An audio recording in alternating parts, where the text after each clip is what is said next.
Boa tarde para quem está aqui na internet acompanhando o último Ciência Aberta do ano, o programa de divulgação científica da FAPESP, em parceria com a Folha de São Paulo. Meu nome é Sabine Righetti, eu sou jornalista de ciência e vou estar com vocês hoje fazendo esse programa. Hoje a gente vai falar sobre os novos desafios das cidades. São temas como formação das cidades, urbanização, migração, saúde, poluição, mobilidade, um monte de assuntos que passam diretamente no nosso dia a dia.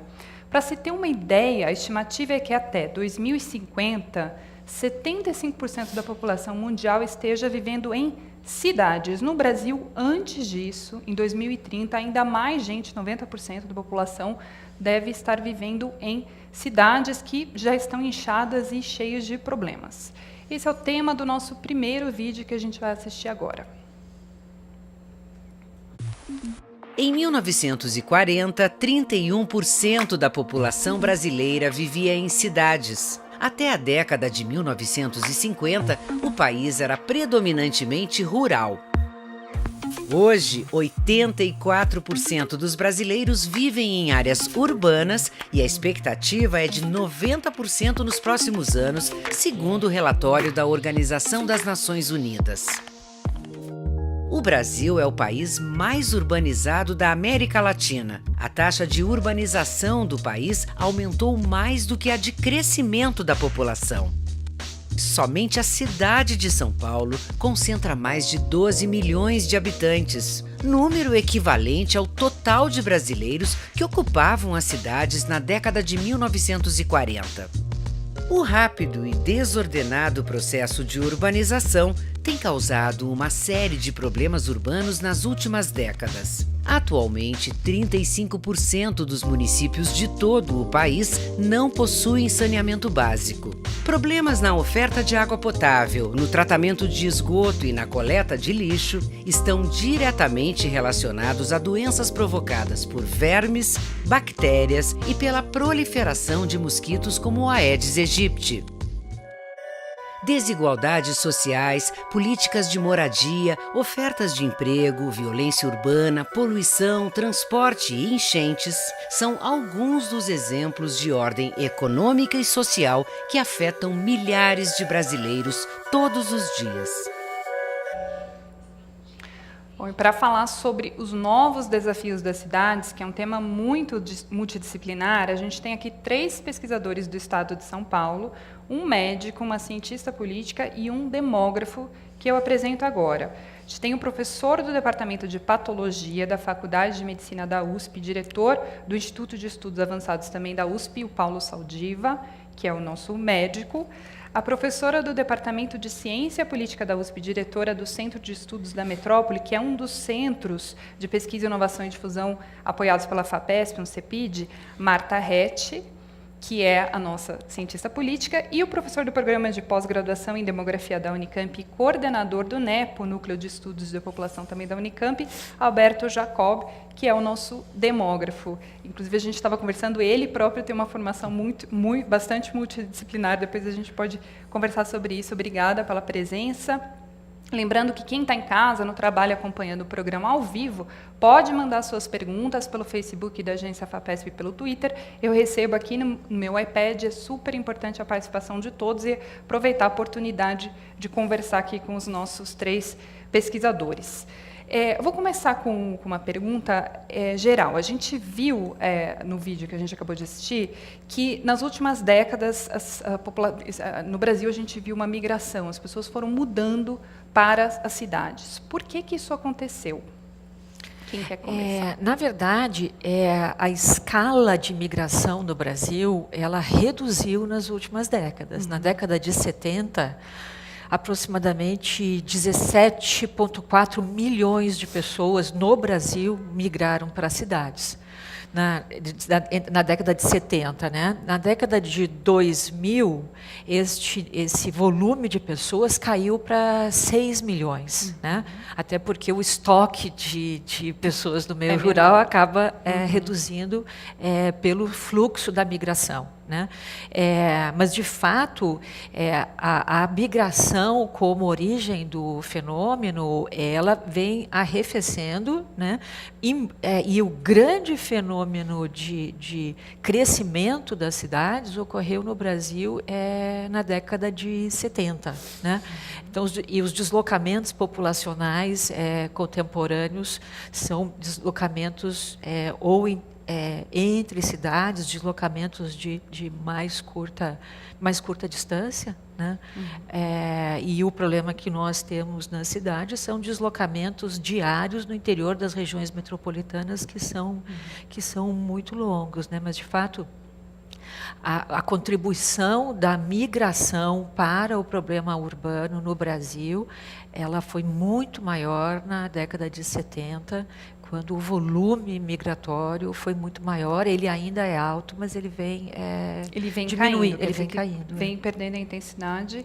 Agora, por que as pessoas fizeram esse movimento de mudar para a cidade? Bom, eu posso falar só do ponto de vista humano. É que a cidade, primeiro as mudanças da focação das cidades, né, e da natureza do emprego. Hoje o emprego ele está sendo baseado em serviços, predominantemente. A produção está sendo cada vez mais mecanizada, a própria produção agrícola está sendo cada vez menos intensiva de trabalho. E, além disso, as cidades, desde a antiguidade, é onde você conseguia ter o encontro de pessoas e gerar ideias. Muito do que a gente conhece da civilização ocidental. Quer dizer, você conseguia, por exemplo, fazer templos sem conhecer cálculo, né? Essa é a... Então, com a progressiva expansão das opções de trabalho, a cidade passou a ser atraente, porque o lazer está aqui, a cultura está aqui, a formação educacional está aqui.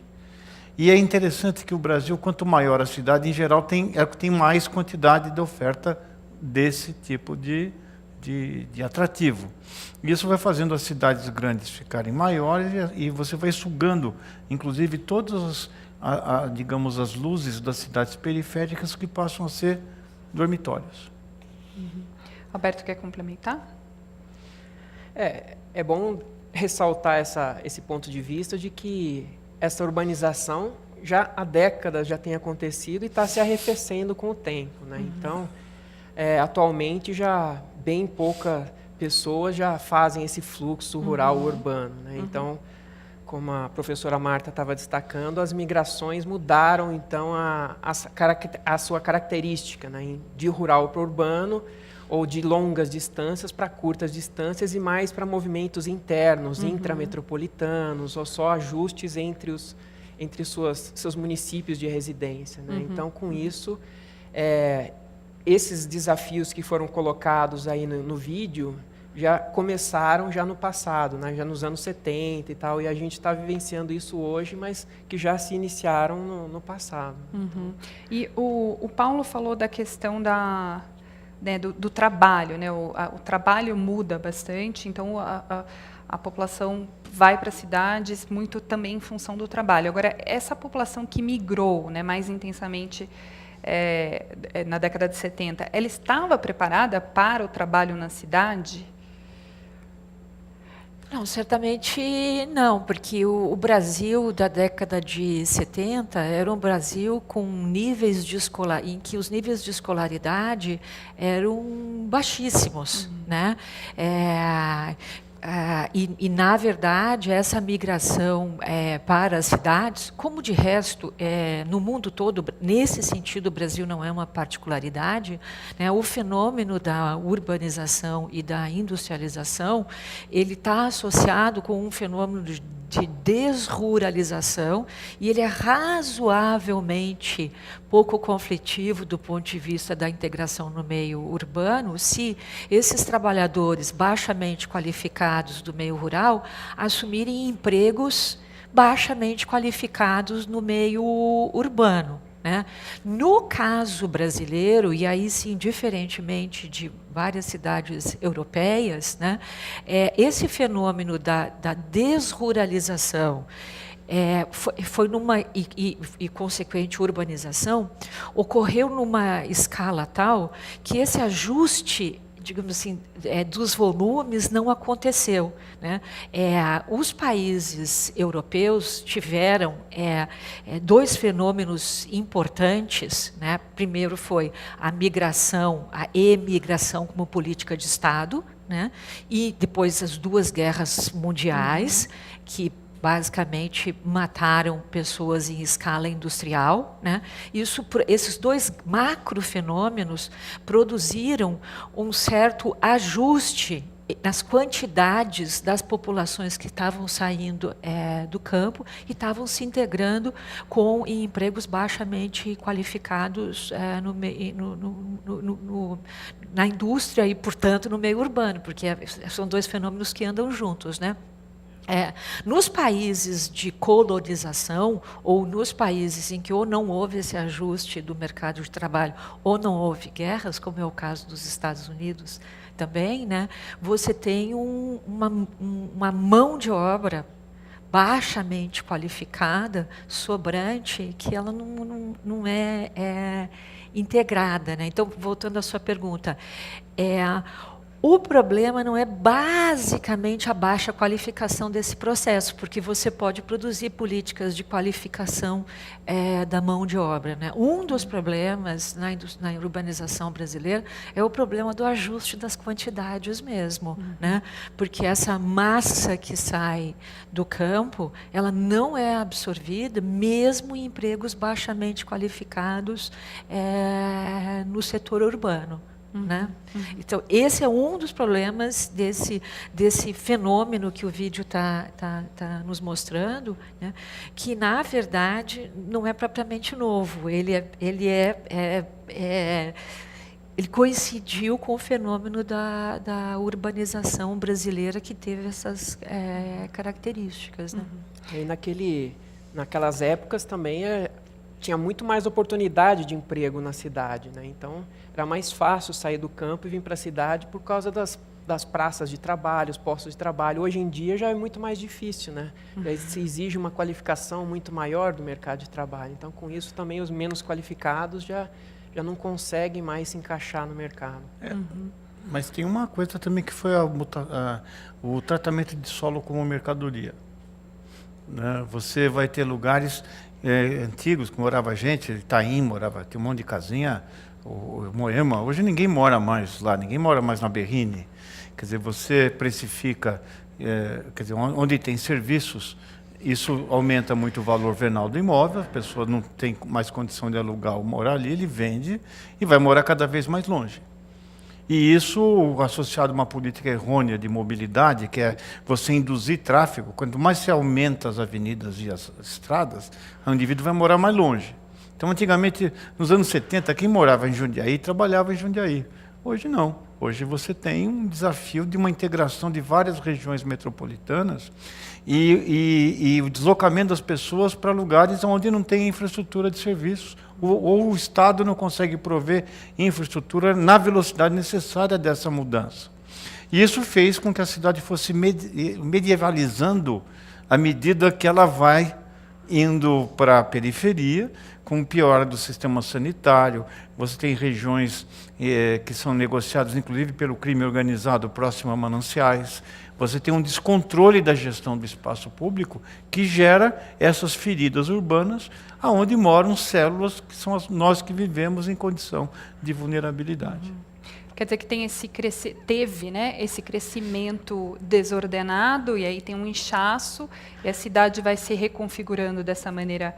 Eu achei interessante a definição medieval, né? Você vai as pessoas vão morando muito longe e trabalham numa região mais central, e isso cria questões internas na própria cidade, né? Mobilidade, saneamento, esses são os principais impactos. Se você usar um indicador muito grosseiro, depois que você sai do centro consolidado dos jardins e vai para a periferia, você vai perder mais ou menos 1 ano e meio de vida a cada 2 estações de metrô, né?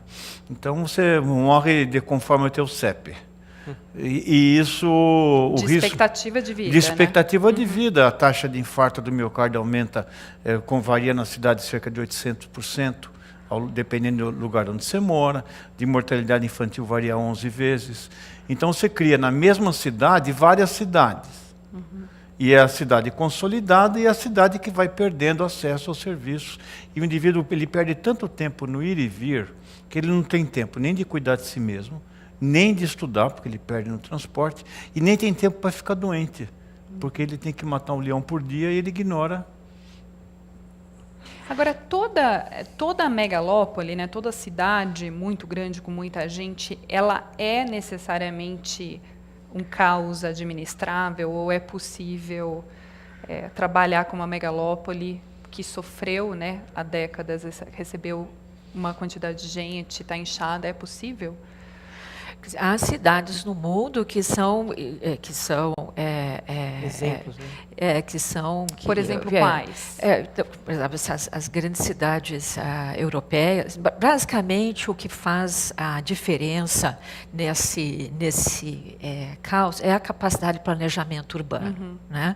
No sentido de que o poder público tem autoridade, né, e tem capacidade de financiamento para prover serviços que acompanhem esse crescimento, né? E aqui eu não estou falando só de recursos, né? Eu estou falando de você ter burocracias técnicas com capacidades de planejamento e com capacidade de executar as políticas, né?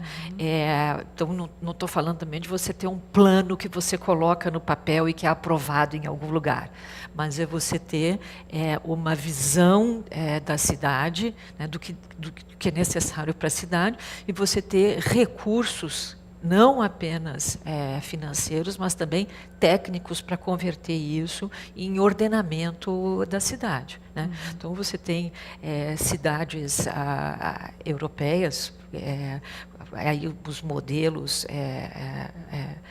variam, né, mas em que o poder público tem muito mais autoridade sobre o planejamento urbano, né, e ele não vai atrás da construção de cidades, de residências, né? Na verdade, no Brasil, né, você teve prioridade sempre, a política mais financiada sempre foi a política de construção de residências novas, e o poder público vai atrás do jeito que pode, né, com absoluta frequência, não podendo. Né? E acaba espalhando mais. Exatamente, você tem uma expansão horizontal, né, que o poder público não controla em termos de planejamento, não só por causa da escala, né, mas também pela o que a gente chama tecnicamente de capacidades estatais, né, burocracias, técnicos, competências para implementar políticas ordenadas do território.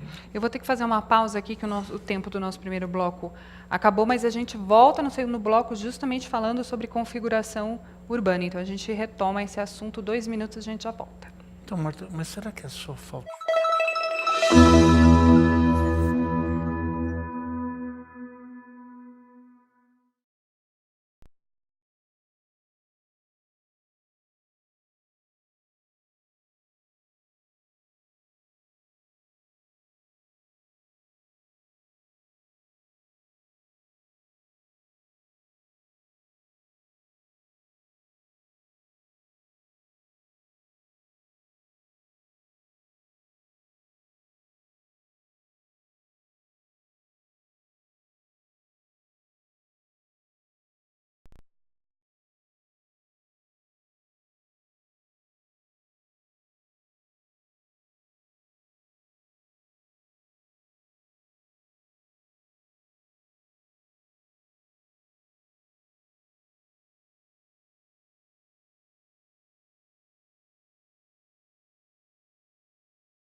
gente dar sequência agora ao nosso segundo bloco do último programa Ciência Aberta do ano sobre os novos desafios das cidades. Lembro que quem está assistindo de casa pelo trabalho ao vivo pode mandar as perguntas aqui para os nossos pesquisadores, que eu recebo no iPad. Vai ser um prazer fazer as perguntas aqui ao vivo. A gente começa esse bloco com o depoimento do pesquisador da USP, Eduardo César Leão Marques, sobre a formação e a urbanização das cidades. Depois a gente segue o nosso debate. Quando se discute a questão das grandes e os desafios para as grandes cidades ou as metrópoles, é preciso levar em conta o fato de que existe uma heterogeneidade muito grande nesse grupo de metrópoles, mesmo de tamanhos similares, né? E tem alguns desafios que vêm com a escala, então são presentes em todos os lugares, mas tem muitos outros que têm a ver com a história das cidades e a maneira como elas foram sendo construídas. Então você tem cidades com marcadas por grandes desigualdades sociais, como as cidades brasileiras, São Paulo, Rio de Janeiro, Belo Horizonte, da América Latina, Lima, Buenos Aires, Bogotá, Cidade do México, mas também africanas, como Lagos, na Nigéria, ou as cidades sul-africanas, e você tem padrões de cidades de tamanho similar, embora normalmente um pouco menores, mas marcadas por muito menos desigualdade e muito mais riqueza, como as cidades europeias e norte-americanas, né?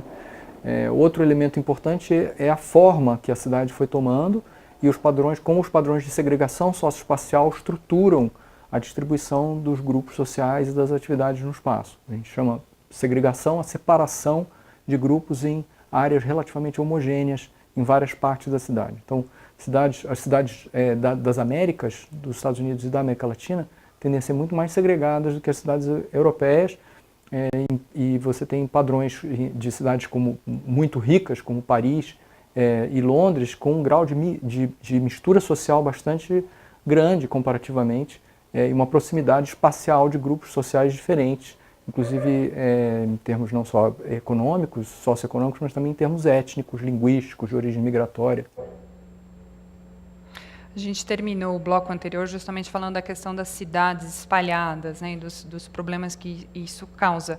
E o Eduardo César Leão Marques, o pesquisador que participou agora do vídeo, ele fala sobre a questão da segregação, né, característica dessa construção das nossas cidades. Eu queria que vocês falassem um pouco como que se dá essa segregação.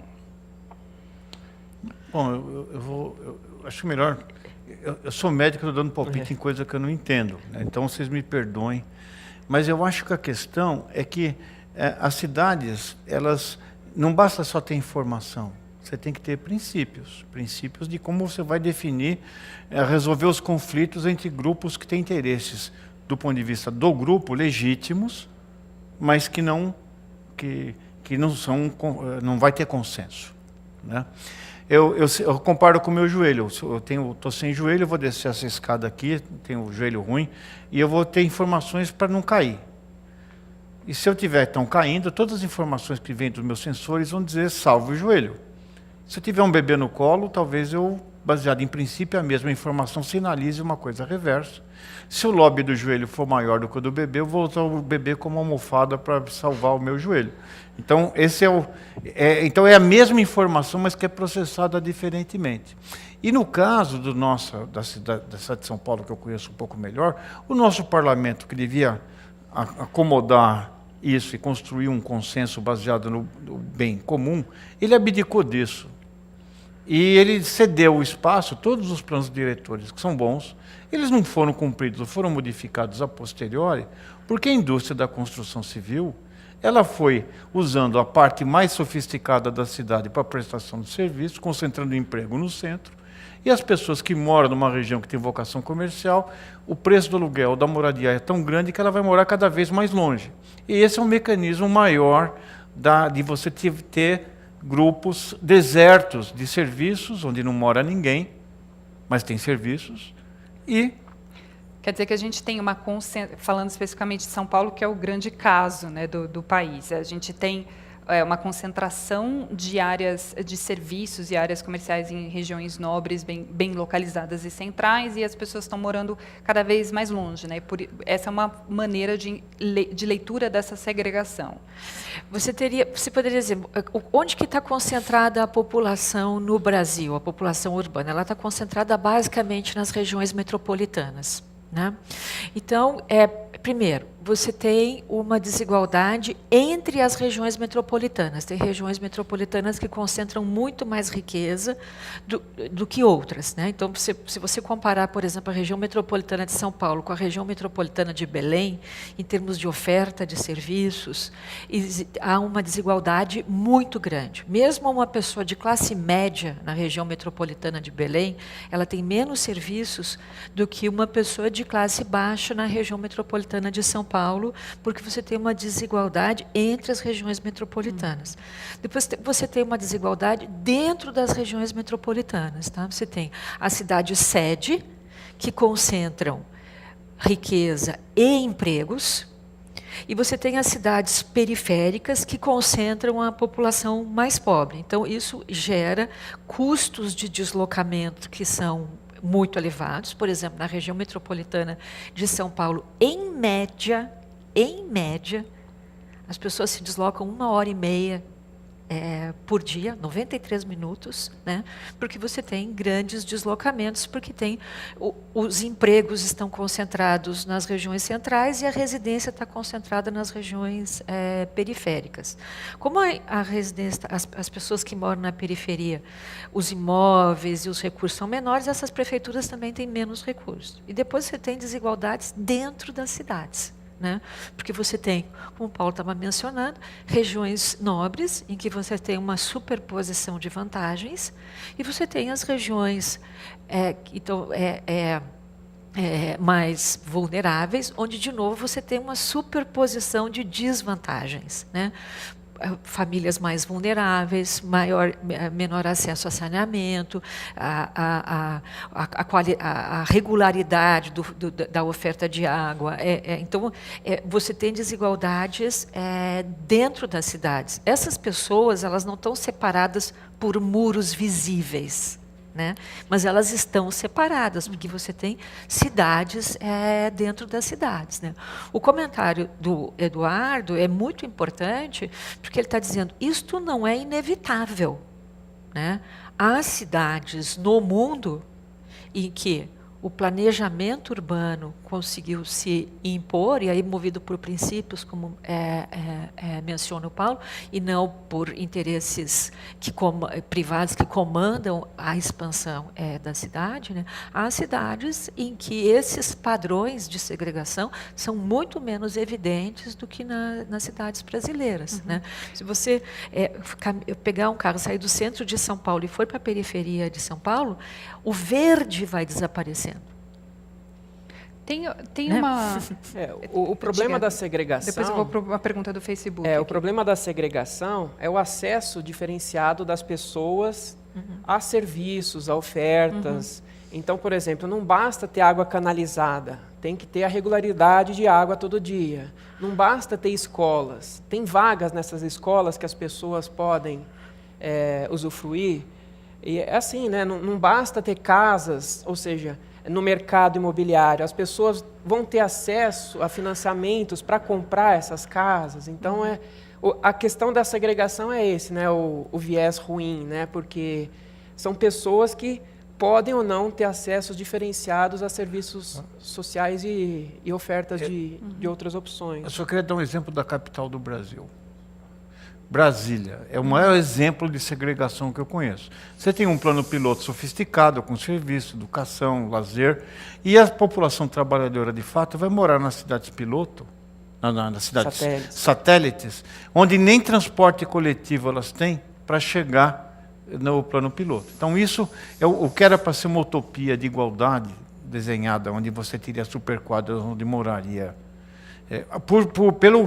Pelo governo abdicar do planejamento original, você transformou aquilo num apartheid que nem na Cidade do Cabo existe. Você separou, inclusive, com dezenas de quilômetros a população. Porque a ideia original era que os serviços, o comércio e o trabalho estivessem concentrados, né? E não houvesse essa separação. Não houvesse expansão. A separação ficou ainda maior. Né? Tem uma pergunta pelo Facebook que vai muito na linha do que a gente está falando, do José Tadeu. Ele pede justamente um exemplo de cidade em que as coisas funcionem bem. Né? A gente acabou de falar de Brasília, que não deu certo. Em transporte, por exemplo, Barcelona. Então, Barcelona é uma cidade que não precisa de carro, morador.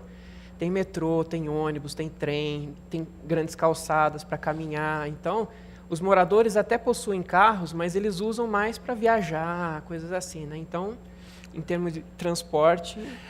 E se você comparar Barcelona com Atlanta, que tem o mesmo tamanho e é uma cidade razoável, a mesma população, só que para o metrô de Atlanta ter a mesma funcionalidade de Barcelona, que tem 400 quilômetros de metrô, você precisa ter em Atlanta 1.300 quilômetros de metrô, porque a cidade se espalhou. E isso ele torna o sistema operacionalmente deficitário e você não consegue dar transporte coletivo. Esse é um modelo de espalhamento. Só que em Atlanta foi por uma questão cultural. As pessoas no sul dos Estados Unidos gostam de morar longe, com quintal grande, e vão fazer isso fora. No Brasil foi porque os serviços foram apoderados, né, pelo comércio, a região sofisticada, e a periferia. A cidade de Tiradentes, para mim, é um exemplo clássico disso. Por 400 mil pessoas, quando foi construída, não tinha nada. O único valor foi o levado em conta foi o valor venal do terreno. E agora, a ocupação porque a gente tem áreas comerciais bem localizadas que estão ocupadas com comércio, né, com serviço e muito valorizadas, mas a gente também tem nas mesmas regiões áreas desocupadas e às vezes prédios abandonados, né? Ocupar essas áreas, ou com moradia, ou com serviço, ou com as duas coisas misturadas, que talvez seja o ideal, é uma solução? Existe uma discussão nesse sentido? A discussão que tem se feito com relação à cidade de São Paulo, porque também quando a gente fala de cidades, a gente está usando um termo genérico para falar de territórios que são muito diferentes, né? Então, agora a gente está falando assim das grandes cidades brasileiras e particularmente das regiões metropolitanas, né? Mas o Brasil também tem cidades médias em que os problemas urbanos não são os mesmos dos problemas das grandes cidades, né? Um problema que é específico da cidade de São Paulo e em menor escala das regiões metropolitanas brasileiras, essa, digamos assim, separação entre os espaços em que estão concentrados os empregos, as oportunidades de trabalho e os espaços de residência, né? Porque por razões do custo da terra, né, as pessoas tendem a morar cada vez mais longe por conta de que, digamos, o que varia basicamente na construção das edificações é o custo do terreno. Tá? Então, o debate para a cidade de São Paulo ele é menos concentrado na oferta de serviços, porque, na verdade, nos últimos 20, 30 anos, a oferta de serviços e atividades comerciais melhorou muito na cidade de São Paulo, né? Mas é de um desencontro entre onde estão concentrados os empregos e onde estão concentrados as residências, de modo que as pessoas são obrigadas a percorrer distâncias muito grandes diariamente, frequentemente, como estava mencionando o Alberto em algum momento, se movimentando entre cidades, né, com custos de tempo e custos de transporte, custos para a poluição, que são muito elevados, né? Agora, você desconcentrar o emprego não é uma tarefa trivial, é muito simples a gente sentar aqui e dizer assim, vamos desconcentrar o emprego, mas isso requer você criar condições de investimento descentralizado, o que não é uma tarefa trivial, né? Mas que, de fato, assim, um grande problema das metrópoles brasileiras e das grandes cidades é esse desencontro entre onde estão concentrados os empregos e onde estão concentradas as residências. Então, é menos no que diz respeito aos serviços e mais no que diz respeito às oportunidades de trabalho. E mesmo ao se revitalizar áreas centrais mais degradadas para tentar atrair alguma população, pode elevar ainda mais o preço do solo ali nessas áreas e não ter o efeito desejado para aquela população que você quer atrair para lá. Né? Então, a gente chama de gentrificação. É o que está acontecendo com a região do Baixo Augusta, onde você tem unidades pequenas, mas de um preço bastante alto, e você está vendo todo aquele estoque de terrenos da Barra Funda, à beira das linhas férreas, que eram antigos galpões, e que também estão sendo utilizados para construir moradias de um custo relativamente elevado, porque tem a disponibilidade de transporte. E a Marta tinha começado a falar da questão dos espaços verdes, né, que vão sumindo, e aí eu interrompi para fazer a pergunta do Facebook. Eu queria falar um pouquinho dessa questão também dos espaços públicos e como que a segregação conversa com a questão dos espaços públicos. Quer dizer, a gente... numa cidade, né, com os problemas que a gente tem, que a gente está falando, das cidades grandes, os espaços públicos também são segregados, ou seja, os parques, o mínimo que a gente tem, porque a gente tem muito pouco, também também observa uma segregação da população? Com certeza. E por espaços públicos, por exemplo, não apenas os parques, mas também os espaços de lazer, os espaços de cultura, né? Eles estão concentrados no centro da cidade. Né? E a manutenção desses espaços também, né? Quer dizer que a maioria está concentrada no centro e a manutenção, né, também fica mais restrita aos lugares mais centrais. Né? E sabe o que? A cidade fica tão grande que cada um tem uma cidade para chamar de sua. Geralmente ela nasce, essa cidade afetiva que a gente frequenta, ela nasce no coração da gente e as ruas vão levar para as pessoas que a gente gosta, ou os lugares que nos dão lembranças. Quando a cidade se torna um obstáculo para você frequentar essa sua, quando você vai decidir se vai ver as pessoas que você gosta baseado no Waze, tem alguma coisa errada. E quando fica tão difícil andar, eu trabalho bem em frente ao cemitério do Araçá, ali na Faculdade de Medicina, e eu tenho um jabuti manco, chamado Bartolo, que foi atropelado, então ele manca. Quando eu quero melhorar a autoestima do Bartolo, eu faço ele andar do lado dos carros, na Doutor Arnaldo, na Paulista, e ele anda mais depressa e volta para casa mais feliz. Quer dizer, isso impede que você saia para visitar as pessoas. E você tem que fechar uma avenida para as pessoas olharem uma cidade de São Paulo, por exemplo, que é feia, mas tem personalidade. Você descobre ela nos detalhes. E a gente não tem tempo para fazer isso. E sabe o seu caminho mais rápido para a doença mental? A falta de formação de redes de cooperação, de solidariedade. E por isso que quanto maior a cidade, maior a taxa de esquizofrenia, depressão e ansiedade. Você não encontra mais pessoas que você goste. Paulo, ótimo que você trouxe esse assunto. O próximo bloco, o terceiro bloco, é justamente sobre saúde. Então, a gente vai fazer uma pausa de 2 minutos e a gente volta falando sobre saúde, mobilidade, transportes e outros temas dos nossos desafios das cidades.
Agora a gente começa o terceiro bloco do Ciência Aberta, que hoje fala do tema Os Novos Desafios da Cidade. Lembrando que quem está em casa, no trabalho, pode participar, mande a sua pergunta pelo Facebook da Agência FAPESP, eu recebo aqui no iPad, vai ser um prazer fazer as perguntas. A gente começa esse bloco falando de um estudo que teve apoio aqui da FAPESP, feito pela USP, em parceria com a Universidade de Melbourne, na Austrália, que mostrou que morar perto de ciclovias aumenta em 154% a chance de usar bicicleta como meio de transporte. E o estudo reforça que é preciso garantir um espaço adequado para o uso da bicicleta, então não adianta incentivar o uso se não tiver como usar a bicicleta. A gente vai assistir um vídeo que trata disso e depois a gente continua aqui o nosso debate. Usar a bicicleta como forma de transporte é uma forma de praticar atividade física. E aí os estudos mostram que esse tipo de atividade física contribui para a prevenção de diversas doenças, como doenças cardiovasculares, hipertensão arterial, alguns tipos de câncer. Além de ter uma contribuição importante na saúde das cidades, por exemplo, diminuição de poluição do ar. E então também, do ponto de vista de saúde urbana, é muito importante. Então a política de ciclovias é muito importante e deve ser continuada. Porém, não é só ter ciclovias, nós precisamos ter também intervenções em nível macro que estimulem as pessoas a usarem as bicicletas. Por exemplo, os programas que são realizados nos finais de semana, com as ciclofaixas de lazer, intervenções com famílias, com escolas. Precisamos ter também outros tipos de estruturas, estacionamentos de bicicletas nas estações de trem, metrô, nós precisamos melhorar. Os programas de bike share, também é importante termos mais programas de bike share em São Paulo para aluguel de bicicletas. Historicamente, essa política de promoção do uso da bicicleta é recente em países como Brasil, Colômbia, que são países da América Latina, e que, principalmente nos últimos 5 anos, isso no caso do Brasil, isso, principalmente São Paulo, isso ficou muito forte. E uma das formas da gente fazer inclusão e melhorar os ambientes é por meio de construção de ciclovias, de parques, praças. Então, por exemplo, São Paulo teve uma boa política de ciclovias nos últimos 5 anos, com a implementação de mais de 400 quilômetros de ciclovias em toda a cidade. A gente fechou o bloco anterior falando da questão de saúde, né, de como viver nas grandes cidades que foram construídas de maneira caótica afeta a saúde, né, de quem vive nessas cidades. E eu queria fazer uma conexão aqui com o vídeo que a gente acabou de assistir sobre, né, o uso de bicicleta. E lembrei do seguinte, Paulo, eu já ouvi você dizendo que quem vive numa cidade como São Paulo não precisa nem fumar porque já fuma, porque respira tanto o ar poluído que acaba sendo praticamente tendo uns efeitos muito parecidos com quem fuma pouco, né? E eu queria fazer essa conexão, quer dizer, como que a gente pode reduzir, por exemplo, né, o uso de carro e consequentemente a poluição, se a bicicleta é um meio viável, como que você enxerga isso? Bom, mesmo quando você usa transporte coletivo, você caminha. Você caminha até o ponto, tem até uma academia subterrânea que é a ligação da linha verde com a amarela, que tem corrida, artes marciais, todos os tipos de esporte naquela conexão, né? Então, em média, uma pessoa que anda em transporte coletivo caminha de 5 a 6 mil passos por dia, que já é muito bom para melhorar a saúde. E a bicicleta, para aqueles que gostam, para aqueles que têm condição, também é um bom caminho. Eu uso bicicleta desde os 17 anos de idade para me locomover e não tenho carro. Então, eu acho que dá. O problema é que a cidade tem um lado, o lado dela é do carro. Toda a sinalização semafórica, né, é feita para você, para o carro. Existe um fenômeno de mudança cultural, ou, quer dizer, nós tivemos aqui uma política de valor. A própria cidade universitária, vamos pensar até Brasília, ela foi concebida com uma concepção rodoviarista. E às vezes, para você mudar essa cultura, tem que passar uma geração. Isso já começou a acontecer nas cidades. Você vê que um jovem hoje que atinge os 18 anos de idade, o número deles que não quer mais nem fazer exame para motorista está aumentando. Você quer usar o carro, não quer mais possuir o carro. Então, isso vai acontecer irreversivelmente. E isso é importante porque a mobilidade ativa é um grande fator. Hoje nossos carros têm 6 pneus, 4 embaixo, 1 no step e 1 na cintura, porque você fica muito tempo sentado sem ir para lugar nenhum, né? Quer dizer que afeta diretamente a saúde, né? O nosso primeiro programa aqui do Ciência Aberta foi sobre a obesidade, o quanto que a população realmente está ganhando peso. Então. Fora que a gente chega mais tarde em casa, tem que acordar mais cedo, dorme menos, que não ajuda a saúde mental. Você vai trabalhar, quantas horas você passa no escuro hoje? 6 horas, né? O que acontece nas latitudes extremas quando você tem alterações de ciclo de luz? Aumento de suicídio. Então a gente leva o sol para casa. Tem um ruído urbano que fica estimulando a cóclea, não deixa a gente aprofundar o sono, não deixa secretar melatonina em condição adequada, e com isso está associado com ansiedade. Então, obesidade. As crianças não andam mais na rua de medo do crime ou do tráfico. Parque infantil é uma jaula infantil, você cerca um espaço para a criança não fugir e atrapalhar o trânsito. A comida também tem um aspecto cultural, né? Então, enfim, existe uma série de fatores que fazem com que doenças mentais, a obesidade e câncer, porque a gente fuma o equivalente hoje sem ter escolha 5 cigarros por dia. Felizmente, para a maior parte de nós não acontece nada, mas para aqueles que têm algum problema de reparo ou vigilância imune de tumores, isso vai fazer a diferença. Então, eu acho que são as coisas que a gente pode consertar usando o remédio de cidades que tiveram essa mudança de cultura rodoviarícia para transporte coletivo de baixa emissão. Só para você ter uma ideia, a nossa Câmara Municipal deu por 20 anos o banimento do diesel como transporte, para o transporte cativo, para a frota cativa.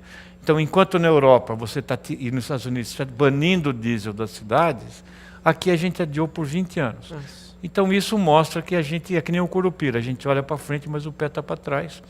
E a gente retrocede de uma forma bastante grande. Mas eu vi ali nos vídeos que as ciclovias estão nas vias de maior circulação de carros, de poluição.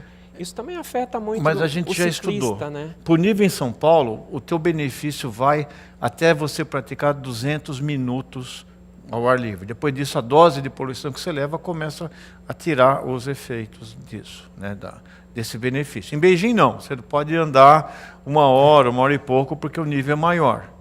Mas tem o seguinte, o exercício regular, não tem aquela sensação de bem-estar depois do exercício?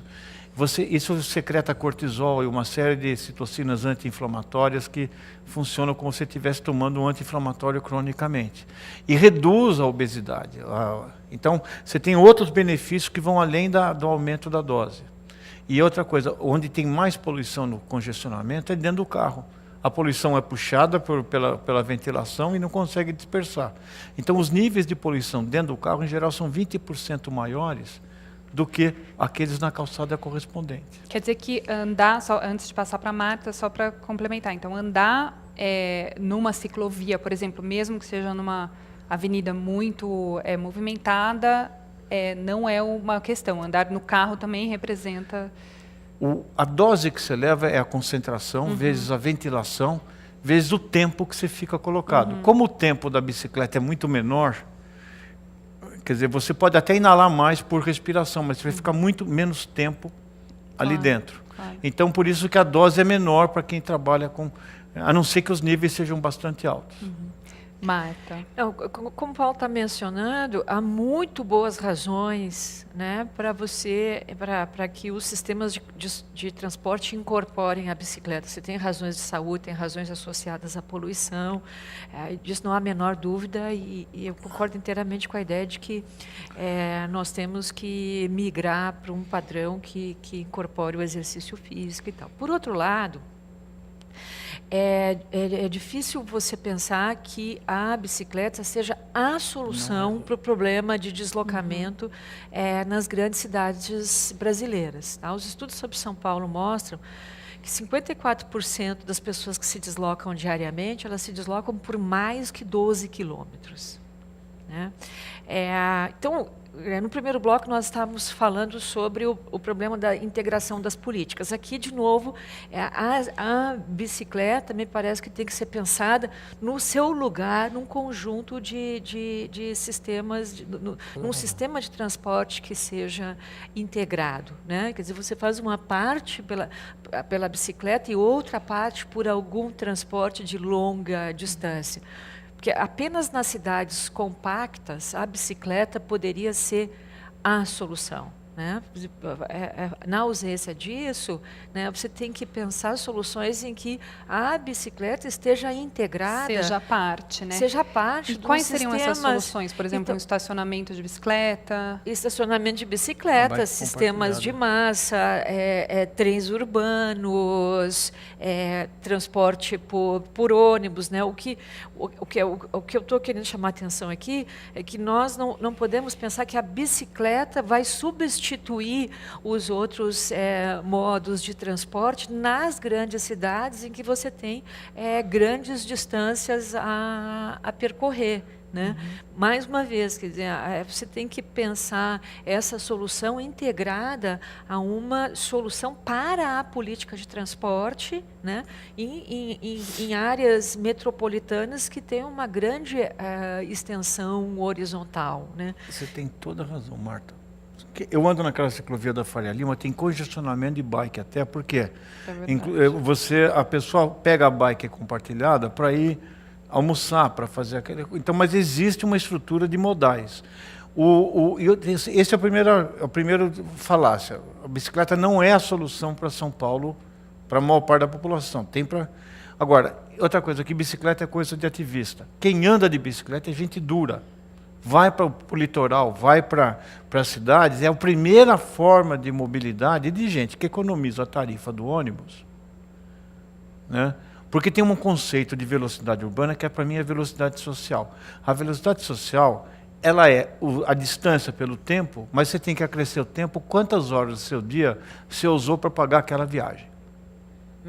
E a única coisa que faz gente, que diminui a segregação da mobilidade, é andar a pé, porque o custo do sapato é muito baixo, então todos andam na mesma velocidade, e a bicicleta, que o preço é baixo e você ganha velocidade, a diferença não é muito grande. Então você vai ver nos bicicletários da periferia, se tivesse condição, o pessoal andaria até o transporte de massa para poder chegar. Isso eles ganhariam tempo e saúde, porque esse pessoal não tem como pagar academia, nem fazer... E nem tem tempo, né? Que é uma das questões que a gente falou Exatamente. nos blocos anteriores. Tem uma pergunta aqui pelo Twitter da Gabi. Ela volta para a questão dos espaços públicos de lazer. Até a gente poderia falar um pouquinho de ciclofaixa. Quer dizer, as soluções para a falta de espaços públicos, eu lembrei, quando eu li essa pergunta, eu lembrei da Paulista fechada, por exemplo. Ou seja, falta espaço. O que dá para a gente fazer? Não sei se a Alberto quer comentar.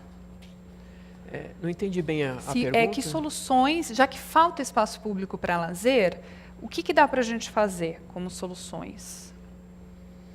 Em termos de lazer, assim? Isso, pensando em lazer. Quer dizer, um caminho importante é descentralizar os espaços de lazer e as oportunidades de lazer, né? Como eles tendem a ser concentrados nas áreas mais equipadas, né? Você tende a própria atividade de lazer, ela implica grandes deslocamentos, né? Então, há um caminho, assim como o emprego deve ser descentralizado, né? O lazer também tem que ser descentralizado, né? De modo que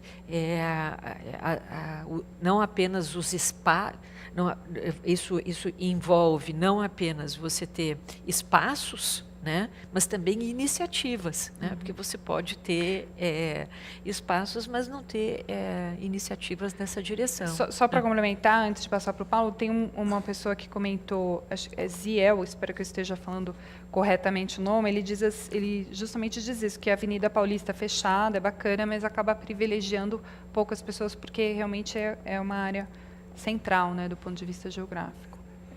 Até que tem vários elementos do zoológico do Criador que passam na Paulista no final de semana, porque tem acesso fácil à distância, né?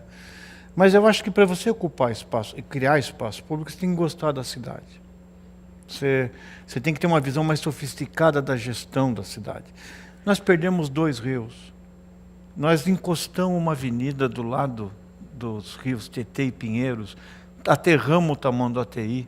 Quer dizer, se você tivesse deixado um espaço para um parque linear à beira do rio, né, e isso fez com que o rio ficasse tão distante que ele se transformou numa latrina a céu aberto.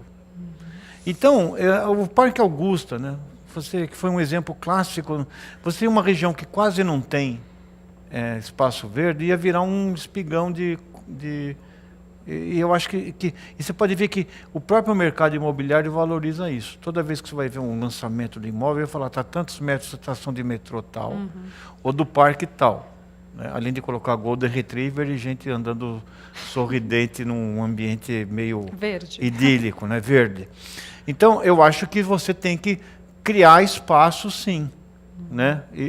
Se tem prédio desocupado, por exemplo, aquele prédio que caiu no Largo Paissandu, eu teria na hora feito desapropriado para fazer um lugar de parque. Tem algumas iniciativas que estão sendo legais, mas ainda anêmicas, porque a gente sempre engraxou o sapato, ou pelo menos cedeu o espaço, para o mercado imobiliário. Todo espaço vai ser construído. Paulo, eu queria voltar num ponto que a gente começou a falar no outro bloco, a questão da saúde mental, né? Quer dizer, por que é importante lazer para a questão da saúde mental quando, quer dizer, lazer em qualquer circunstância, mas pensando numa grande cidade? Porque o ritmo de trabalho nosso na cidade, quanto maior a cidade, maior intenso é o ritmo do trabalho. Quando você tem medo de abrir o e-mail no dia seguinte, você não sabe que tem uma coisa para fazer no dia para ontem, você percebe que você está toda hora conectado, isso vai consumindo, é um estresse que não desliga. E uma forma de você combater o estresse que é bom para você fazer uma tarefa e depois relaxar no intervalo, você não tem esse intervalo, você está constantemente sendo cobrado.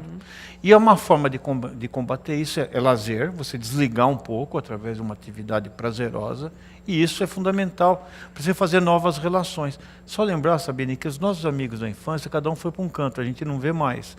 Depois você faz na faculdade, sumiu, aí você faz no emprego, e chega uma hora que você não tem mais conexão, você não tem com quem conversar. Por isso que eu acho que o lazer é uma forma do indivíduo reconstruir essas relações afetivas e sociais em outras atividades que não sejam dependentes de um horário. A questão do lazer é muito importante, mas há uma outra particularidade das cidades brasileiras que os estudos comparados têm mostrado. A periferia das cidades brasileiras é extremamente violenta. Então, há estudos comparados feitos na Faculdade de Medicina que mostram que os níveis de estresse das pessoas que vivem nas periferias das cidades brasileiras, particularmente São Paulo e Rio de Janeiro, eles são comparáveis a níveis de estresse de países que vivem em guerra civil. Tá? As taxas de pessoas que presenciaram pessoalmente atos violentos no Brasil, elas são comparáveis a de países que vivem em guerra civil. Né?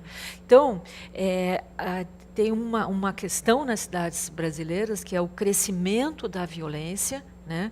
E o quanto isso impõe níveis de estresse elevadíssimos para as populações que vivem nas grandes cidades brasileiras. Isso é um problema de primeiríssima ordem no Brasil.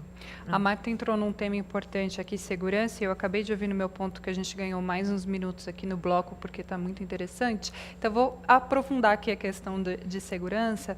Eu queria justamente perguntar isso, como que o crescimento caótico das cidades, né, a questão do distanciamento do centro, né, a ocupação das margens, das áreas periféricas, como que isso se conecta com o crescimento da violência? Não sei se o Alberto tem algum comentário. Bom, na verdade, com relação ainda àquela questão das áreas de lazer, acho que a gente pode criar nossas próprias áreas de lazer, por exemplo. Eu não tenho nenhuma área de lazer perto da minha casa. Aí o que eu faço? Eu posso correr, por exemplo, no meu bairro, que eu gosto de correr como lazer. Então, eu não preciso de nenhuma construção, nenhum espaço do Estado para criar o meu próprio lazer. Né? Por exemplo, brincar nas ruas. Posso usufruir desse espaço sem que haja intervenção do Estado para criar um lazer assim mais formal, né, uma área específica de lazer. Então eu posso usufruir de um espaço que eu mesmo crie, né? Então essa que é a situação, né? Agora, se você vive num bairro, como a Marta estava falando, que é mais violento, é mais difícil fazer isso? É mais difícil, mas o bom aqui de São Paulo é que tem uma rede muito grande de metrô, de trem, então acho que a gente consegue acessar algumas áreas da cidade que tem alguns lugares mais próprios para isso, né? Então, o Ibirapuera, por exemplo, é um lugar bem bacana para ir. Tem vários parques, né? Aqui na Vila Lobos, Cantareira, Parque da Juventude, tem muitos espaços assim que, em se falando da cidade de São Paulo, a gente tem, né? Algumas outras cidades podem não ter tantas opções espalhadas pela cidade. Né? Agora, a questão da segurança, ou da falta de segurança, né? Ela não prejudica essa questão da mobilidade, né? De repente você, eu vou sair para me divertir. Se você está num contexto perigoso, não fica mais difícil? Sabine, eu acho que tem mais refugiado nas grandes cidades brasileiras do que na Síria. Só que não é por um grupo religioso, fundamentalista ou político, é pelo crime. Né? Isso acontece em todas as cidades latino-americanas. Vamos lembrar de Medellín, que teve que ser resgatado através de um projeto até de bibliotecas parque. Né? Então você tem 2 códigos penais, né? Um onde você trabalha e outro onde você mora. Você tem toque de recolher, você não pode ter a foto porque estão achando que vão olhar no teu celular. Você não tem transporte, então o sistema criminal monta um sistema de vans, ou até Uber, né? Tem lugares que tem Uber localizados. Paraisópolis tem um Uber, como o Uber não vai lá, eles criam e ocupam isso aqui. Todo o sistema de policial, né? Alguém cometeu uma violência com você, você não vai reclamar para a polícia, porque você fica invisível, você vai reclamar pro chefe do pedaço. Né? E, evidentemente, que isso restringe. Você está vivendo numa zona de guerra. Aliás, se você pegar o número do estudo no núcleo de violência, no Brasil, você perdeu em 10 anos mais ou menos entre 900 a 1 milhão de pessoas por morte matada. A Guerra Civil de Angola, no mesmo período, matou 500 mil pessoas. E foi uma guerra sangrenta. Então, o Brasil vive um estado de... assim como a cidade vai se ficando medieval, você tem o senhor feudal do pedaço, que tem a sua própria luta com os outros senhores do lado, quer dizer, você retrocede para a Idade Média. E não é à toa que as doenças que a gente considerava... Vai tudo junto. Se você tiver um infarto numa região dominada pelo tráfico e chamar alguém para te levar ao resgate, talvez ele não entre. Só se alguém autorizar. Então, é lógico que isso... Então, quando o Estado não provê serviços, alguém vai prover.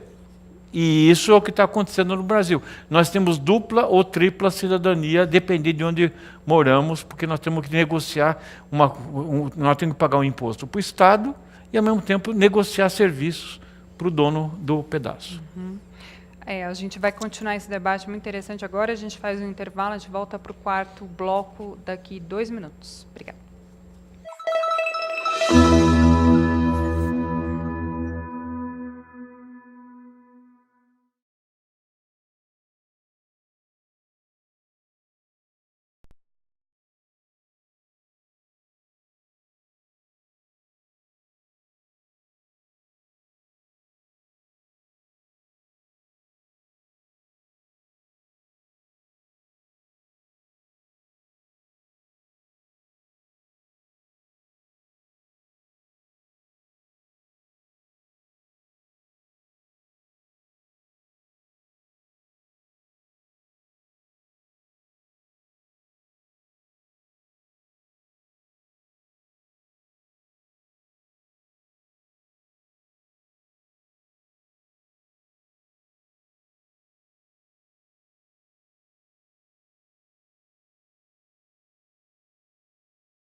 gente dar sequência aqui ao nosso 4º bloco do Ciência Aberta de hoje sobre os novos desafios da cidade. Esse programa está tão interessante que a gente está continuando aqui nos intervalos, a gente continua debatendo. Agora a gente fala um pouquinho do Atlas Temático do Observatório das Migrações em São Paulo, que foi lançado nesse ano com o apoio aqui da FAPESP. De acordo com o Atlas, o Brasil é um país de trânsito migratório. Entre 2000 e 2015, foram registrados quase 900 mil imigrantes internacionais no Brasil, dos quais mais ou menos 1/3 foram registrados no estado de São Paulo. A gente vai assistir agora um vídeo que vai tratar disso e a gente começa depois do debate falando de migrações. O Atlas do Observatório das Migrações em São Paulo, Migrações Internacionais, ele é um projeto FAPESP e que completa 10 anos esse ano. Então, nós conseguimos compilar informações da Polícia Federal para atualizar as informações a partir de 2010, data do último censo demográfico, e que, portanto, traz novas questões para que a gente possa pensar as migrações do século XXI. Uma primeira questão que é importante é a composição étnico-racial, né? Nós sempre pautamos no ideal do imigrante, particularmente aquele vindo do século XIX para o XX, que é o imigrante branco e europeu.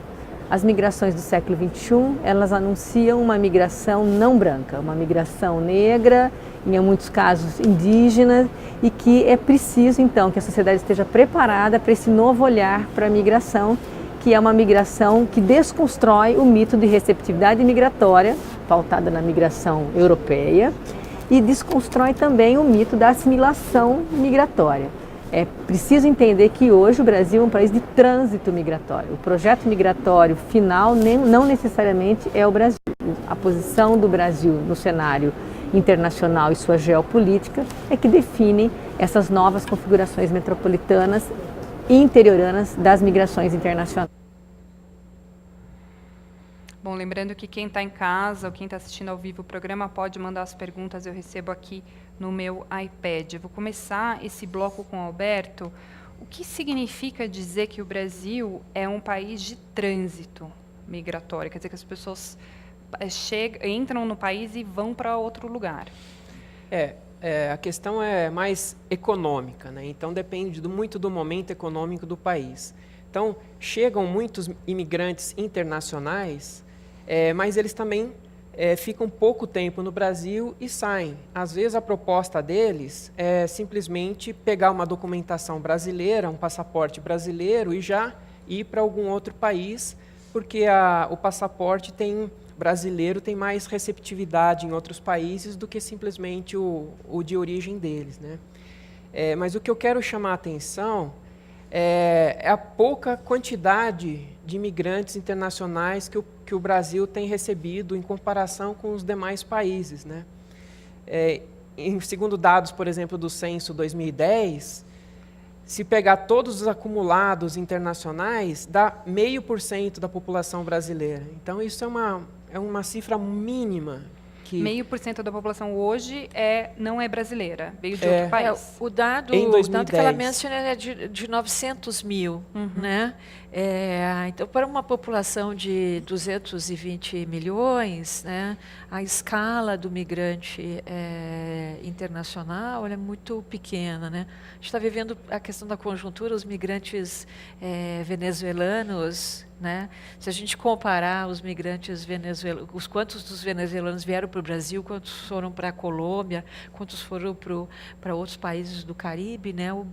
Essa escala é muito pequena. Eu acho que o Alberto está chamando a atenção para um problema importante, né?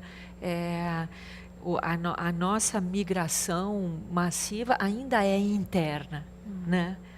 E nós vamos precisar muito deles, porque com o nosso envelhecimento, que está cada vez mais acentuado, a gente vai precisar repor esses postos de trabalho, que está diminuindo muito a fecundidade aqui no país, está aumentando o envelhecimento. E com isso, a gente vai precisar cada vez mais de imigrantes internacionais. A gente viu agora a questão dos mais médicos, os cubanos. Saíram os cubanos e algumas cidades já estão sem médico. Em polvorosa. O que nós vamos fazer sem os cubanos? Então, imagina isso em nível nacional mesmo, né, e com outras profissões. Em várias áreas. Tem outros países que já estão perdendo população já faz décadas, né? Então o Brasil, a partir de 2040, 45, vai começar a reduzir seu volume populacional.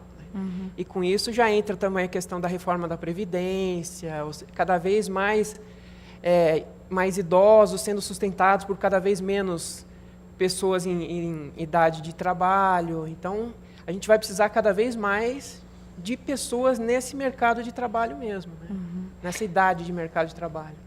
E o que faz, a gente comentou, né, 900 mil imigrantes, e é um país de trânsito, né, então o imigrante entra e sai, ou ele quer sair. O que faz ele vir para o Brasil, além da questão do passaporte? A gente tem atrativos que, de fato, né, que atraem uma população, ou de repente até uma população que queira trabalhar no Brasil, ou seria o caso de ter uma política de atração?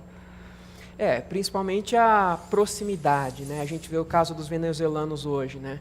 É muito fácil cruzar a fronteira da Venezuela para o Brasil. Não existe nenhum impedimento para você cruzar. Às vezes é só cruzar uma rua, às vezes não tem nenhum tipo de barreira. E aí o que chama atenção para isso, que o impacto que tem ali, é porque eles são obrigados a ficar em áreas de fronteira, porque eles têm que esperar a regularização da documentação para poder vir mais para dentro do Brasil, né? Então, isso impacta muito nas cidades pequenas que são fronteiriças. E com isso, dá aquela explosão da mídia, né? Então, olha, quantos estão entrando diariamente e tal, porque eles são obrigados a ficar lá enquanto esperam, né? Isso é a morosidade da nossa burocracia que impede que eles tenham os documentos para poder ir para outros lugares do Brasil, né?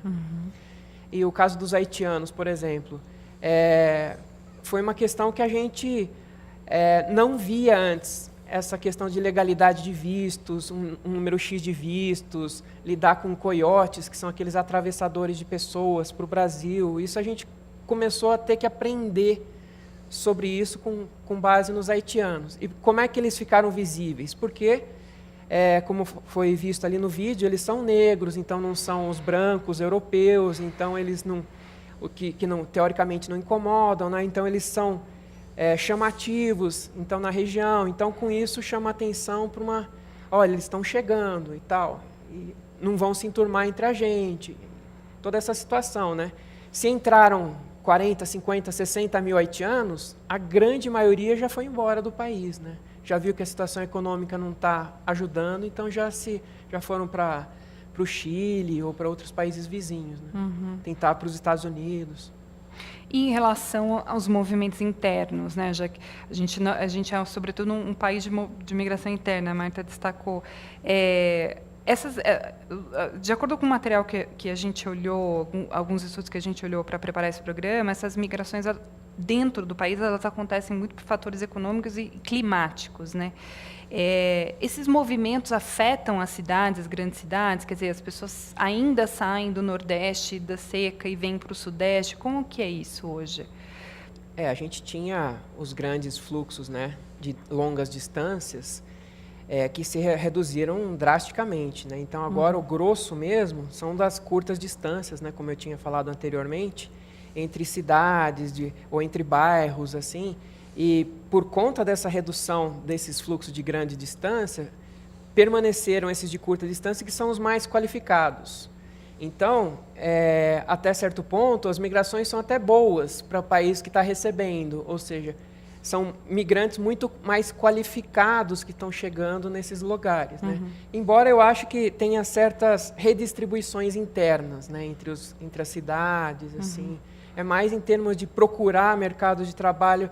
Eles ficam mais ou menos no mesmo mercado de trabalho, porém procurar um preço de solo mais adequado, um custo de moradia mais adequado, e continuam trabalhando. Isso gera aqueles movimentos de distância, que a gente chama de pendulares, né? Eles mudam, mas continuam trabalhando no mesmo lugar.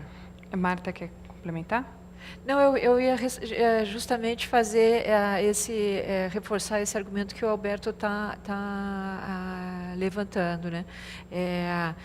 Aqueles grandes deslocamentos de grande distância que estavam motivados basicamente pela concentração de oportunidades de trabalho no Centro-Sul ou do Sul para a fronteira agrícola, né, que caracterizou o Brasil da década de 70, eles se reduziram muito, né? E particularmente nos anos 2000, que foi um período de grande crescimento econômico. Então, as oportunidades de emprego se expandiram muito no Brasil todo, né? Talvez os dados mais recentes, desde que nós entramos na crise econômica, já não sejam tão auspiciosos, né? Mas aquela grande diáspora da década de 70 não existe mais, né? E eu queria, desculpa te interromper, eu queria fechar o bloco trazendo a visão do Paulo, como que essa movimentação pode afetar a saúde e políticas de saúde. A gente viu, por exemplo, a questão da Venezuela, a questão da vacinação, como que... A vacinação trouxe... existe toda uma área da medicina, chamada medicina de viagem, né? Pra você espalhar a gripe espanhola, demorou alguns anos por causa da velocidade de imigração. Agora você pode pegar ebola na fase assintomática e atravessar um continente quer dizer, e não entrou só o mosquito, entrou o jato, entrou o navio. E com isso você tem a febre do oeste do Nilo já circulando na América Latina, quer dizer, que está bem longe do Nilo, e você teve a entrada de países que não têm cobertura vacinal em crianças, que trouxeram o sarampo de volta para o Brasil, onde havia também uma crise de antivacinação. Desde um trabalho fajuto de um cara chamado Wakefield, na Inglaterra, publicado no Lancet em 99, que disse que vacinação dava autismo. Né?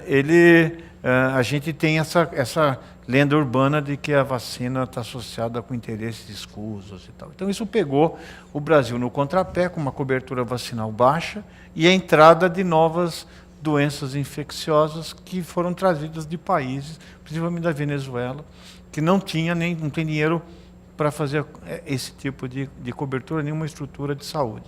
Então isso existe sim, existe também imigração interna. Quando houve nos períodos de cana, de corte de cana de açúcar, você começou a ter extosomose nos açudes do interior de São Paulo. Quer dizer, você começou a transportar, ou seja, as doenças foram perdendo a regionalidade e passaram a ser globais. Espalhadas.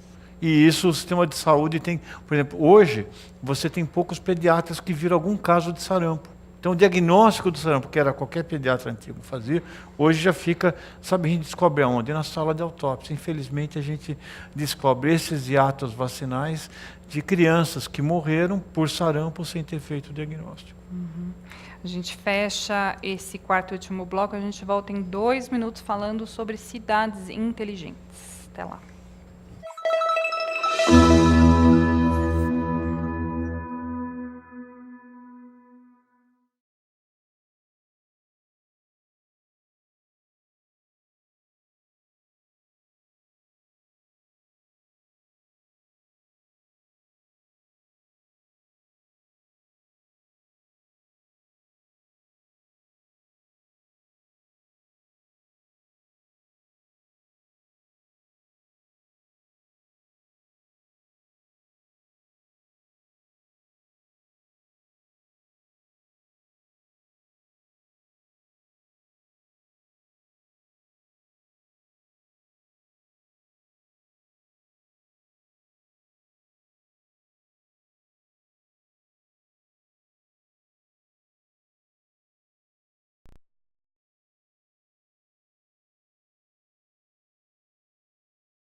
gente dá sequência agora ao nosso quinto e último bloco do programa Ciência Aberta, que hoje apresenta o tema Os Novos Desafios das Cidades. Lembrando, última oportunidade, quem está em casa assistindo ao vivo ou no trabalho, mande a sua pergunta que eu leio aqui no iPad para os nossos pesquisadores.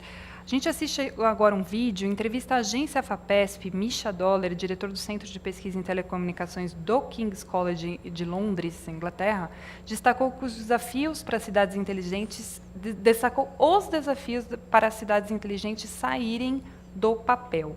A entrevista foi realizada durante a Escola São Paulo de Ciência Avançada em Cidades Inteligentes. Vamos assistir. Smart cities is a concept which has been born essentially maybe 1 to 2 decades ago. Is something which is really established by now, but surprisingly we are still in a PowerPoint mode. The big question I'm asking you and the audience who's listening to this, has anything substantially improved over the last 10 years in terms of technology? And the answer is most likely no. And the reason is because to introduce new technology, which you need for making smart cities happen, it takes time. So we shouldn't panic. Whilst the technology is there, the supply chain, all the platforms, the standards, the chips and the base stations and the sensors and the IT infrastructure, it's all there. But then somebody needs to pick up on this, deploy it, use it. And it's on the user side that demand has not yet picked up. And the reason is because if you install just a single sensor somewhere here in the city, you will change fundamentally how this city works. When you introduce new technology, you're changing the operational side of the city. And that takes time. It will happen. Just don't lose patience. It will come in the next 5 years. So one of the biggest problems between demand and need is essentially that we are often just going halfway in executing our technology vision. Take the example of big data. Data is accumulated from sensors, from the internet, from people. You get it to a data platform, you use a lot of machine learning and artificial intelligence on top, and then you build beautiful graphics, 3D images on what the data is containing. And then the question is what? What do we do with that, right? What I've been arguing all the time, we not only need big data, we need big action. And one way of doing that is every time you invest $1 into a big data project, you also need to invest $1 into a big action project which comes along. And then you will close the data cycle and make something really useful of the big data ecosystem.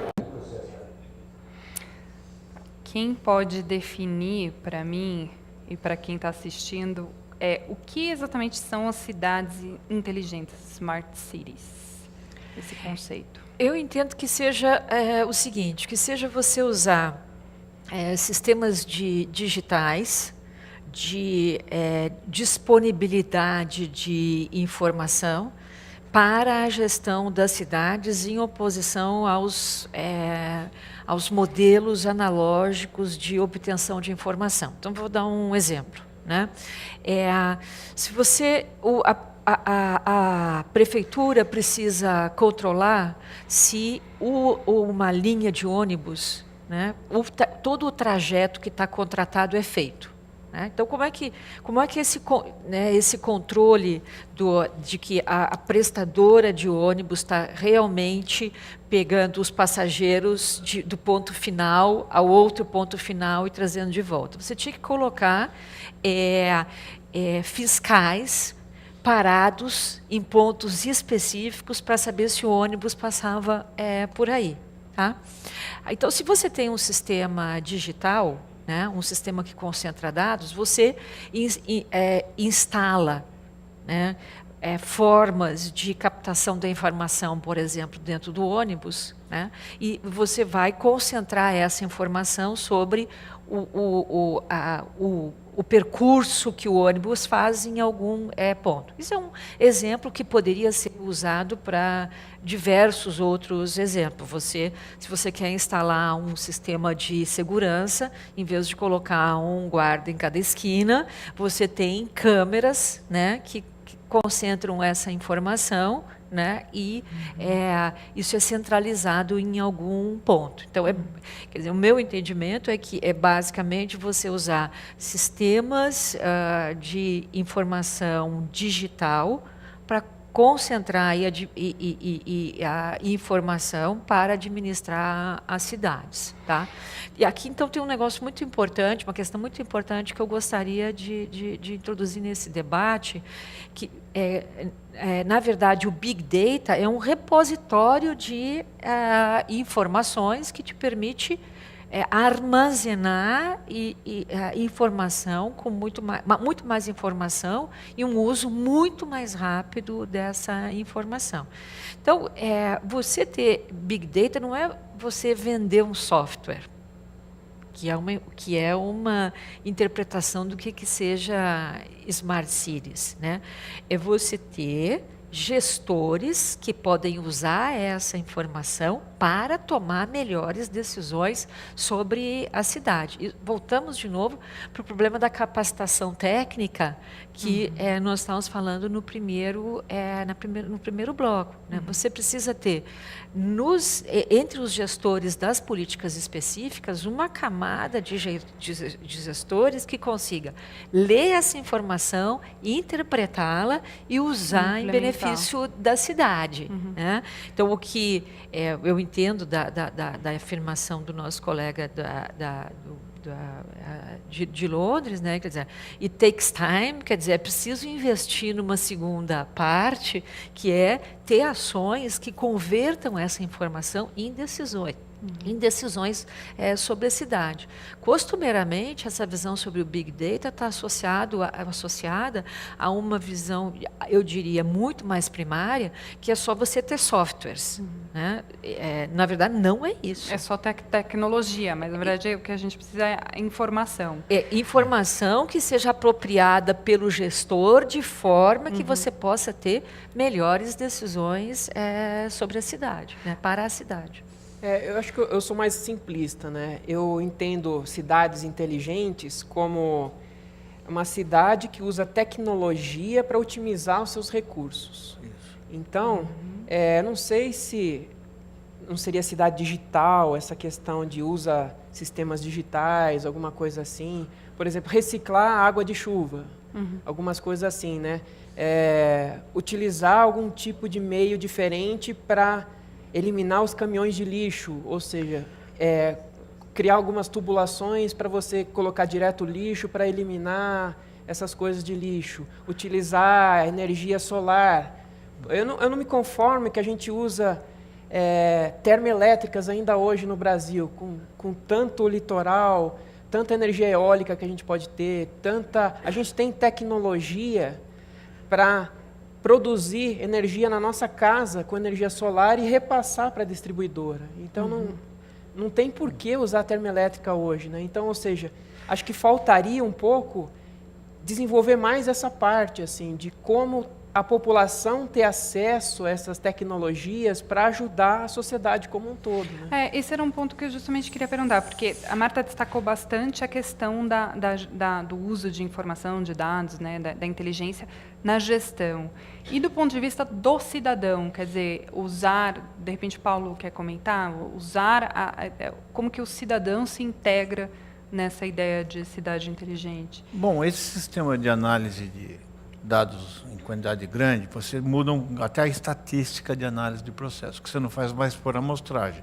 Nós estamos falando de amostragem não por amostra, mas às vezes de uma população como um todo. Então, quando você aperta aquele software gratuito, lá, aquele aplicativo, e fala, você concorda com o uso dessas informações, eu posso saber quanto andam, por exemplo, as pessoas de São Paulo pelo marcador de passos e reunir... Acho que a gente teve um problema aqui com o som. Pode continuar. Posso falar? Bom, então você consegue ter informações de quase praticamente todo mundo que usa o celular. O aplicativo de dirigir, você sabe onde estão os congestionamentos. Mas você pode também juntar com outras informações, como é que falta de luz, quando é que chove, aonde, entope, que semáforo deixa de funcionar. Enfim, você consegue integrar descobrir vínculos ocultos entre coisas aparentemente não relacionadas que o cérebro humano não consegue fazer. O problema é que você tem sistemas inteligentes que processam, mas você não tem governantes inteligentes que utilizam, sabem utilizar isso, ou conseguem implementar por questões várias. Não, né? Existe todo um arcabouço jurídico. Você não consegue fazer uma licitação que troque semáforos. Você não consegue arrumar calçada. Quer dizer, então, se a legislação for antiga, dinossáurica, não adianta você ter a informação, ou mesmo você fala, bom, aonde tem maior deslocamento, onde eu tenho que criar um polo de emprego, onde é que eu tenho que melhorar o meu sistema.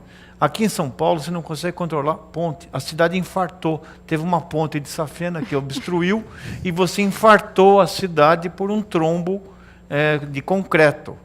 Então, existe uma dissociação muito grande entre as informações disponíveis. Agora, para o cidadão, hoje você consegue escolher o melhor caminho. Você sabe que hora você tem que sair para pegar o ônibus, porque o GPS informa que aquela linha que você está passando está ajudando a fazer. Você consegue ter uma previsão mais regionalizada do tempo para você saber se você vai levar barco, bota inflável no lugar que você trabalha, porque vai inundar, né? Então você consegue, ou seja, melhorou muito a nossa, inclusive melhorou muito a capacidade de você não se deslocar para o trabalho. Quem trabalha com escrita, com coisa, pode, através dos recursos, reduzir a pressão sobre o deslocamento. O problema é que, como disse o nosso colega inglês, ele falou daquele jeito inglês, né, com educação. Eu que sou mais tosco, eu posso falar que não adianta você ter sistemas capacitados para integrar e apontar direções possíveis e modelar intervenções, se você tem gente que está amarrada na legislação ou que está querendo fazer uma coisa que tem um efeito mais rápido, não melhorar a cidade, ser eleito na próxima gestão. Isso, assim como teve infarto na cidade pela ponte, tem o Alzheimer dos dirigentes, que esquecem rapidamente o que prometeram nas eleições ou o que a gestão anterior fez. E esse quadro é que leva a você ter uma cidade desacoplada, ou seja, nós temos abundância de dados e desabundância e carência de inteligência dos órgãos efetores. É interessante que o Paulo usa conceitos médicos para explicar as analogias. Nós temos insuficiência renal, que a gente não filtra água, temos diabetes porque não usa energia, temos diarreia aquosa nos rios, temos obstrução arterial por trombos de 4 rodas, enfim. A cidade tem um quadro e obesidade porque ela cresceu mais do que a estrutura disponível consegue suportar. Eu queria emendar uma pergunta ainda falando, né, do cidadão, né, de quem mora na cidade. Considerando que a gente já tem um cenário de segregação, de desigualdade, que, portanto, nem todo mundo que vive numa cidade grande como São Paulo é, por exemplo, digital e consegue acessar um GPS, por exemplo. A cidade inteligente para o cidadão, ela não pode ser ainda mais exclusiva? E não, o digital ele não quer gastar crédito, porque ele paga. Se eu tivesse um Wi-Fi e permitisse, então, que esse acesso chegasse nas pessoas, aí todo mundo ficava digital. Quer dizer que tem que ter a política pública para que a cidade possa vir, porque todo mundo carrega um celular no bolso hoje, é raro os que não têm.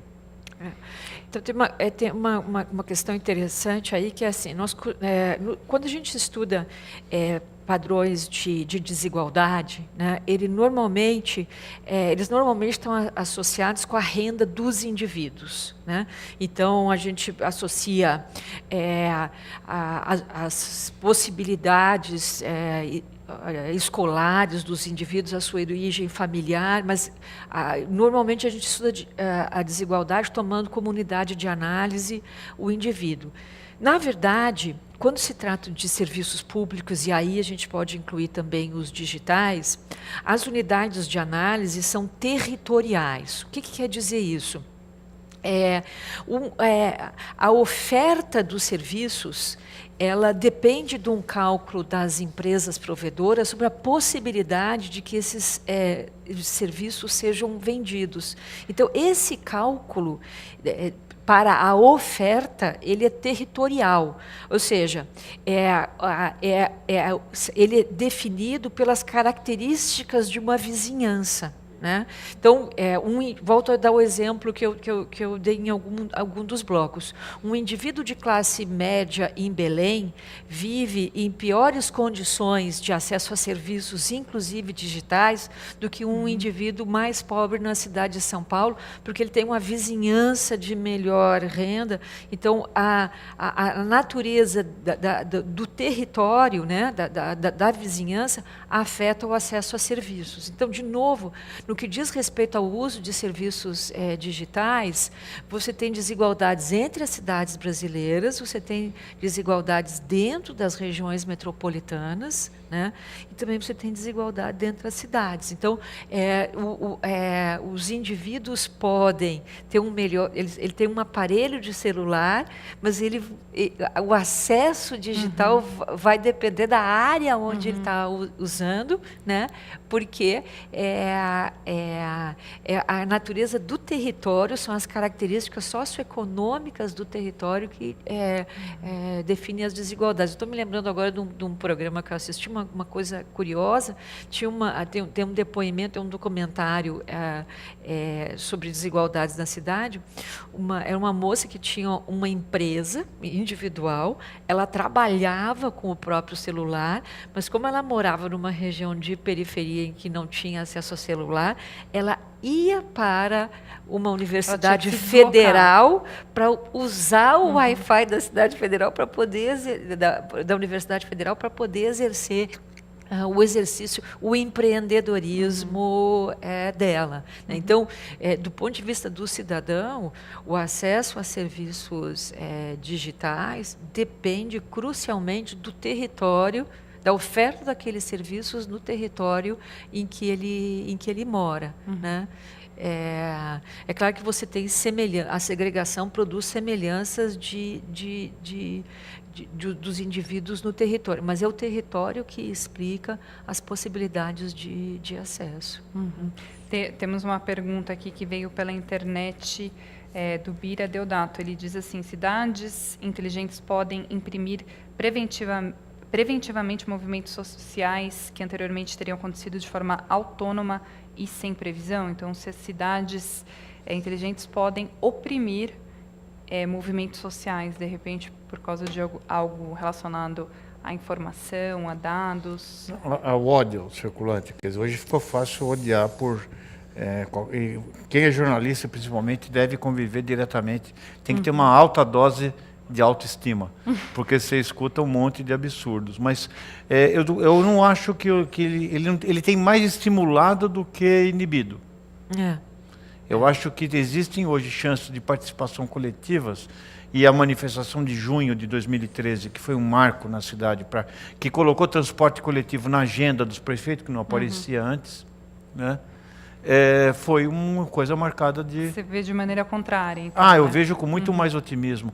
Inclusive para a redução da violência. Desculpe, você não pode cometer um absurdo hoje, pôr fogo no mendigo, sem correr o risco de ser filmado e você ser pego. Cair na rede social. Você cair na rede social. Então, eu acho que... mas isso trouxe uma coisa, a percepção da violência ficou maior. Porque ela permanece na nossa... Ela ficou mais evidente. Assim como aquela menina queimada por napalm no Vietnã, impediu que você usasse toda a violência da guerra e para destruir uma arma que pudesse destruir populações civis. O nosso tempo aqui está estourado. Eu vou fazer uma pergunta para vocês fecharem em 30 segundos. Quer dizer, o nosso colega britânico falou enquanto demora, né, para chegar à cidade inteligente. Enquanto ela não chega, uma ideia para resolver os problemas atuais das nossas cidades, uma de cada um, para a gente fechar. Uma pergunta tranquila de responder. Assim, a bala de prata para resolver o problema das cidades brasileiras. Eu voltaria a um tema que o Paulo levantou brevemente, que a gente não explorou. A primazia do interesse público na gestão das cidades. Né? Quer dizer, tem interesse na gestão. Né? Nós tangenciamos esse assunto aqui em todo o nosso debate, né?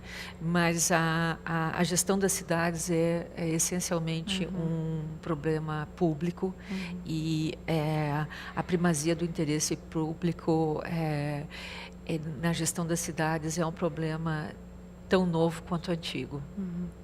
Alberto, quer? Acho que, como eu tinha falado antes, a busca pela energia renovável, né? Tanto em termos de poluição, como buscar combustíveis alternativos, uso de biotecnologias, quanto aprimorar mais essa parte de energia solar, para que a gente tenha cada vez menos um consumo irresponsável dos recursos aqui do país. Né? Paulo, para fechar. Voto distrital misto com eleição do prefeito regional pela própria comunidade. E tem que morar lá. Não adianta você vir de outro bairro. Quer dizer, eu faria exatamente isso porque o indivíduo tem que sair na rua. Ele tem que entra na gestão. Então, ele vai, se ele nasceu, porque se a gente for esperar nascer princípio na atual geração política do Brasil, só com uma célula-tronco daquelas bem eficiente. Como isso vai demorar para acontecer, né? Porque falta de caráter é um dos poucos defeitos que eu nunca vi consertar. Já vi. Então, você vai ter que aumentar a vigilância. Assim como você não pode fazer uma violência hoje ser descoberto, você não pode fazer qualquer maracutaia e quando você tem os vizinhos, sabe exatamente o que está acontecendo. Muito bom. Infelizmente, o nosso tempo acabou. O programa foi muito bom, aprendemos muito. Obrigada pela presença aqui, pelo tempo dos nossos 3 pesquisadores. Obrigada para quem acompanhou pela internet, mandou perguntas.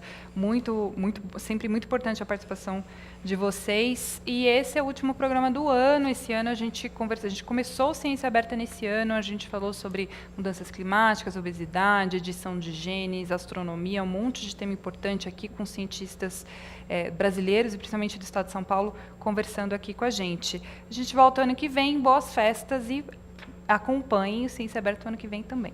Até lá.